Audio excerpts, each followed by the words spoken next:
تو حضرت نے فرمایا کہ آپ کے دارالعلوم دیوبند کی بنیاد مولانا آپ کے دارالعلوم دیوبند کی بنیاد نبی نے رکھی ہے، اور اگر بریلویوں کے جلسے میں آ جائے تو پھر کیا ہوگا؟ خود ساقی کوثر نے بنیاد رکھی میخانے کے یہاں پر، آپ کی دیوبند کی بنیاد اگر محمد رسول اللہ مدینے سے جا کر کے رکھ لیتا ہے تو اس میں تو آپ لوگ مواحد ہیں، اور بریلویوں کے جلسے میں آتا ہے تو لیکن یاد رکھ لینا احادیث کی صحت اور سقم ذوف اور صحت کا مدار بزرگوں کے خوابوں پر نہیں ہے۔ کچھ بھی تم خواب دیکھو، محدث اپنے یہ کہ اصولوں کا پابند ہے، محدثین اپنے اصولوں کے پابند ہیں۔ شاہ ولی اللہ رحمۃ اللہ علیہ کے جو فیوض الحرمین ہیں وہ صوفیہ کا اپنا ایک مسئلہ ہے۔ فیوض الحرمین حضرت اقدس شاہ ولی اللہ کے کہ فلانا خواب مجھے آ گیا، فلانا خواب آ گیا، خوابوں سے کبھی ہمارا مذہب ثابت نہیں ہوتا، سمجھے؟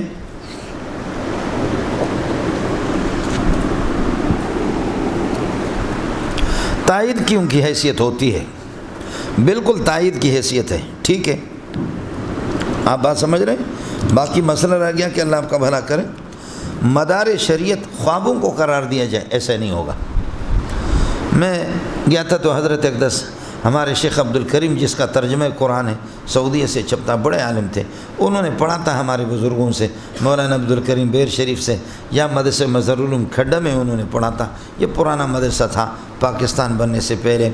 مولانا محمد صادق، پھر ان کے بیٹے تھے اسماعیل رحمۃ اللہ علیہ، ان کو ہم نے دیکھا، اب وہ مدرسہ بالکل برباد ہو گیا اور اس میں کچھ بھی نہیں ہے۔ یہ بنور ٹاؤن، یہ دارالعلوم کا تو نام و نشان بھی نہیں تھا، یہ پاکستان بننے سے پہلے ہمارے اکابرین کا مرکز بھی یہی تھا، عبید اللہ سندھی، عطا اللہ شاہ بخاری، یہ سارے کے سارے یہیں آ کر کے ٹھہرتے تھے، اور کراچی میں یہی مدرسہ تھا، مظہر العلوم کھڈا کراچی، سمجھ رہی میں کہ نہیں؟ یہ کیا تھا؟ مسئلہ ہی تھا مدرسے کا، کیا عرض کر رہا تھا؟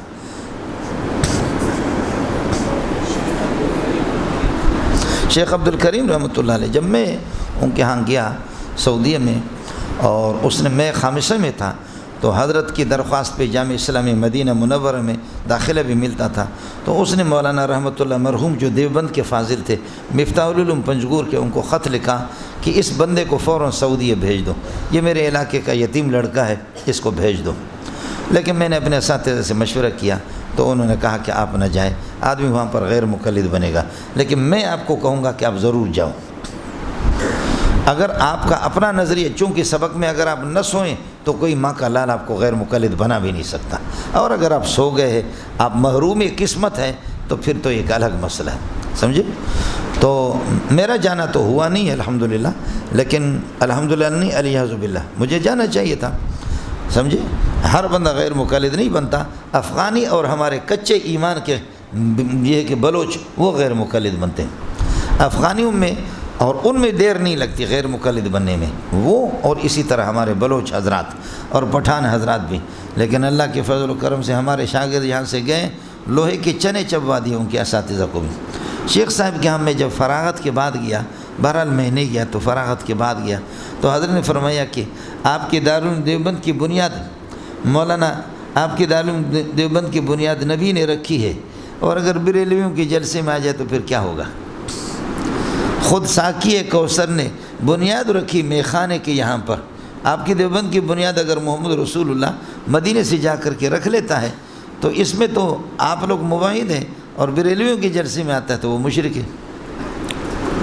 تو اس پر میں نے ان سے عرض کیا، میں نے کہا حضرت نبی نے، یہ شاعر کا مبالغہ آرائی ہے، نبی کا خواب میں آنا روایت متواترہ سے ثابت ہے، ایک نبی کی شکل میں شیطان آ نہیں سکتا، یہ بھی تواتر سے ثابت ہے، دو تیسرا یہ کہ نبی خواب میں اگر کسی کو کچھ کہہ دے تو وہ حجت نہیں ہوگی، ہم نصوص کے قائل ہوں گے، اگر نصوص کے مطابق ہے تو سبحان اللہ، نصوص کے خلاف اگر کسی کو کوئی خواب نظر آتا ہے تو ہم اس خواب کا کوئی اعتبار نہیں کریں گے، چاہے اس نے حضرت کو خواب میں دیکھا ہوا ہو، لیکن ہم نصوص کے پابند ہوں گے، محدثین اپنے اصولوں کے۔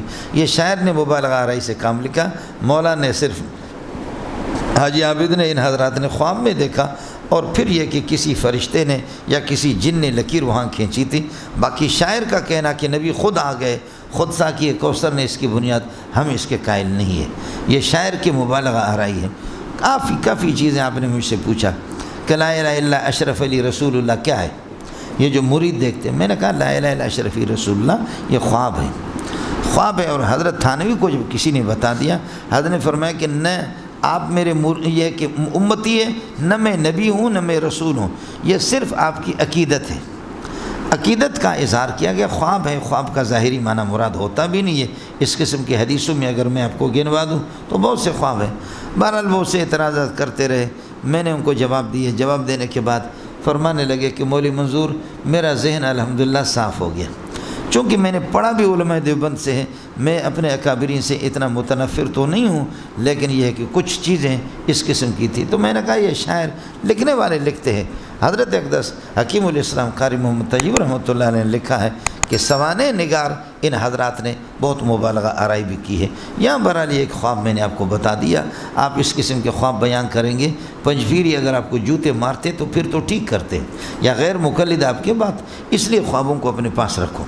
سمجھ رہی میں کہ نہیں؟ خواب وہ اللہ آپ کا بھلا کرے.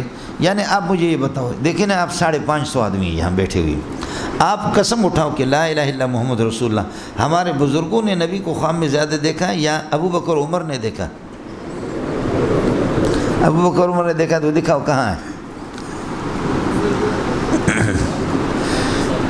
وہ کہاں ہے؟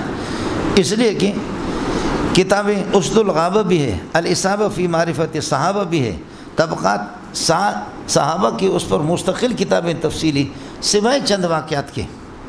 لیکن ہمارے پنجابی مولوی، ہندوستانی مولوی، سمجھ رہے ہیں، اور جمعیت والے جی امام صاحب کو خواب میں دیکھا. بہرحال میں نے آپ سے عرض کر دیا مدار شریعت ہمارے خواب نہیں ہے، مدار شریعت محدثین کے اپنے اصول الحمدللہ وہ اسی پر پرکھیں گے. سمجھے؟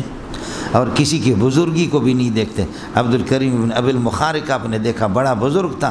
امام مالک کو دھوکہ دیا اس نے، 7 چلے سال لگائے تھے اللہ کے راستے میں، بچوں کو پڑھاتا تھا. لیکن امام مالک جیسے آدمی کو دھوکہ دے دیا. لیکن اس قسم کی صوفیوں سے ہم دھوکہ نہیں کھائیں گے. اذا کان فی الحدیث صوفیون فاغسل یدیک، علامہ انور شاہ کشمیری کا قول. صوفی جتنا یہ جھوٹ بولتے ہیں، ہمارے اکابرین اس قسم کے جاہل صوفی نہیں تھے. ہمارے اکابرین علماء دیوبند، واہ رشید احمد گنگوہی، واہ شیخ الہند، واہ انور شاہ کشمیری، واہ مدنی، ہمارے اکابرین صوفیہ تھے. سمجھے؟ صوفیہ محققین تھے، اس قسم کے نہیں تھے کہ جو تم جیسے جھوٹ بولتے ہیں. باب ما جاء فی الاشارۃ فی الصلاۃ، نماز کے اندر اشارہ کرنا. مولانا ایک تو یہ ہے کہ زبانی طور پر یہ ہے کہ کچھ کہہ دے، بات کر دے تو اس سے نماز فاسد ہو جائے، لیکن ہاتھ سے یا آنکھوں سے اشارہ کر دے تو امام ابو حنیفہ کے ہاں اس میں نماز میں کراہیت ہے. السلام علیکم جی دوستوں، آپ نے دیکھا اور سنا شیخ مولانا منظور مینگل صاحب کو کہ شیخ مولانا منظور مینگل صاحب کیا بیان فرما رہے تھے.